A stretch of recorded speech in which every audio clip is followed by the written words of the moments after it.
Okay, well this is a short presentation looking at what's a paragraph. And as you go through writing 5-paragraph essays for our class and also rewriting those essays, I want us to get a little bit more focused on exactly what a paragraph is. So one thing that you can see about these paragraphs is that a paragraph is a physical thing. And I know that you can't see the writing here. That's okay, I don't want you to. Mostly what I want you to notice is that it's physically possible, without being able to read anything, to identify paragraphs. In this particular section here, this is the kind of paragraph with no indentation that just has an extra space between paragraphs. But still you can see that there are 3 distinct paragraphs. Over here, these paragraphs are indented, which is what most academic writing asks you to do. Indented here, and then also in the space here there's a new indentation, so you can see 1, 2, 3, 4 paragraphs there. The interesting thing though about a paragraph is that you can see it visually, but even if there wasn't a visual marking for a paragraph, you should be able to read a certain amount of text and figure out where the paragraph markings should go, where the break should go. So in answer to that question, what's a paragraph? Just on the really basic level, a paragraph is a group of sentences that develop one idea. And that's a real important thing about a paragraph. It's one idea. So what's in a paragraph? There's always a topic sentence in a paragraph. There are supporting sentences in a paragraph. There's unity, and unity means one. And coherence, there's coherence. And also there's a concluding or a transitioning sentence. So if you just said, what's a paragraph? It's a group of sentences that are about a single topic. And then the different elements of a paragraph that you need to have are a topic sentence, supporting sentences, unity and coherence, and also a concluding or a transitioning sentence. So what is a topic sentence? When you look at paragraphs, usually a topic sentence is the most general sentence. It's also usually the first sentence in a paragraph. It's not too detailed and it's not too general. It really introduces the topic and introduces the main idea. Another way of thinking of that is that a topic sentence is the controlling purpose or idea of a paragraph. It's what everything is about, and that's what we're trying to support as we're writing more. So what are supporting sentences? And supporting sentences is the bulk of what your paragraph is.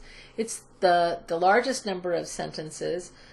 It's where your teachers are often looking to, I don't want to say give you credit, but maybe it is give you credit to be able to show the answer to a question, for example, if it's on a test. Supporting sentences do a few things. One thing is that they provide proof or evidence for the main idea, especially if you have kind of a main idea where you're saying, you have an opinion about something and you need to prove that opinion. Supporting sentences provide that proof. Supporting sentences also show the relationships between the main idea and different explanations. And so again, you're looking at having examples and other things that support your main idea. And some of the supporting sentences are showing the relationships between the main idea and those explanations. Supporting sentences also provide an analysis of the topic. They provide a description of the topic. Sometimes they show a chronology. They show the time order of events, for example, if you're trying to show a chronology of something. It can also, supporting sentences can also provide an explanation of causes and effects, and explanations of reasons and results, and just explanation in general. Sometimes a topic sentence needs to be explained a little bit more, and oftentimes your examples need to be explained. When we talk about examples of support, exactly what kind of support are we talking about? we're talking about facts and statistics and details, examples, illustrations, all kinds of different things. In physical descriptions, we could be talking about the five senses, the things that you see, the things that you hear, the things that you taste, the things that you touch, the things that you smell, right? So all manner of physical descriptions. It can also include personal examples, things that you've witnessed firsthand, especially if you're maybe writing about an incident that you experienced firsthand. And that's a little bit different than an anecdote, but it's still from that personal example realm. You might be looking at quotes from other people. You might be looking at reasons. You might be looking at comparisons. There's just a lot of different places to find support for your writing. Well, that brings us to the idea of unity, because once you begin to add in all these supporting sentences, things can sometimes get a little bit lost.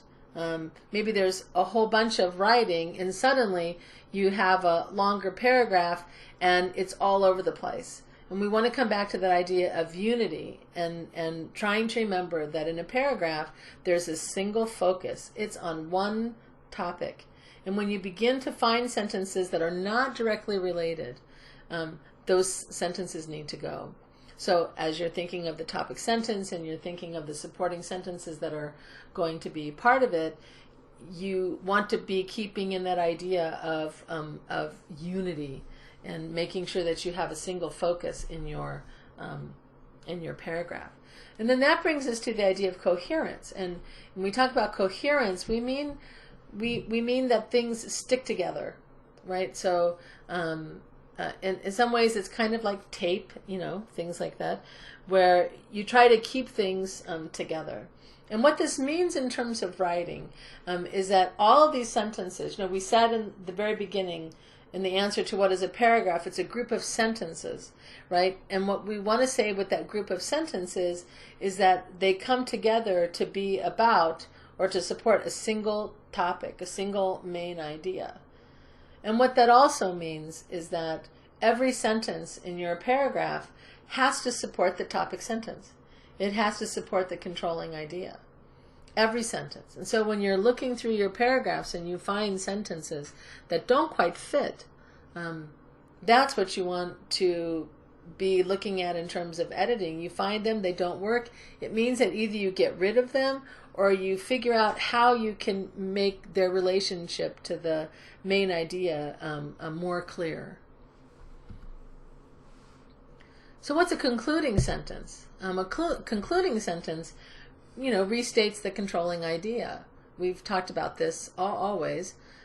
It summarizes the information that's presented, but another thing that it does is it reminds the reader why it's important, why the information is important, why the paragraph is important, and it's an essential part of a paragraph. And also when we start talking about the essays, it's also an essential component of those too. Now, not all paragraphs end with a concluding sentence. In fact, if you're writing a single paragraph by itself, of course it's a concluding sentence. But if you're writing a paragraph as part of a larger essay, oftentimes there isn't a concluding sentence. Instead, there's a transitional sentence. This sentence may be ending the paragraph, but it's not ending the paper. It does some of the same things, obviously. It restates the controlling ideas, it summarizes, it reminds people why what they're reading is important, but it also creates a segue to the next paragraph. And one way to think of a segue is that it's like a path. And so if you think about having a path, a connection from one paragraph to the next, you want to explore different ways of creating that kind of connection from one paragraph to the next. It could be that you end a paragraph with that concluding sentence, and in your new topic sentence, you also find a way to mention what you have just finished talking about, and that comes with a little bit more experience in terms of writing. Now, finally, when you're writing the paragraph, there's a few things that you have to do. You got to make things pretty. You have to go through and do that final, brush your hair and brush your teeth kind of thing. You want to check spelling. You should always check spelling. Make sure that your spell check is turned on if you're using a Word program, Microsoft Word. If you're using a non-English language format for it, you might want to make sure that you run things through Word in the labs or something to make sure that you're getting your spelling checked. And check your grammar, and just some really basic things for you to pay attention to. Does every sentence have a subject and a verb? Do the subject and the verb agree? Is there agreement between nouns, for example, and some other words? For example, like instead of this shoes, does it say these shoes? That kind of agreement. That's not subject-verb agreement, but it's very important agreement. And do the verbs fit? Do the verb tenses actually mean what you want them to say? And is every sentence clear so that when you read the sentence, when you read it by yourself out loud, do you understand the sentence and what you're trying to say with that sentence? Do you know why the sentence is there in the paragraph? Now, the other thing you want to look at, which is not the kind of grammar and spelling check, but that's the organizational, the structural part of the paragraph. Is there a topic sentence? If you can't identify the topic sentence, that's a problem. It means either you don't have one, or it's very weak, or it means that your examples and your supporting sentences actually kind of took over the topic, in which case you might need to rewrite your topic sentence. But do the supporting sentences relate to the topic sentence? Is the paragraph about one topic? Is each paragraph about one topic? And is there a concluding sentence?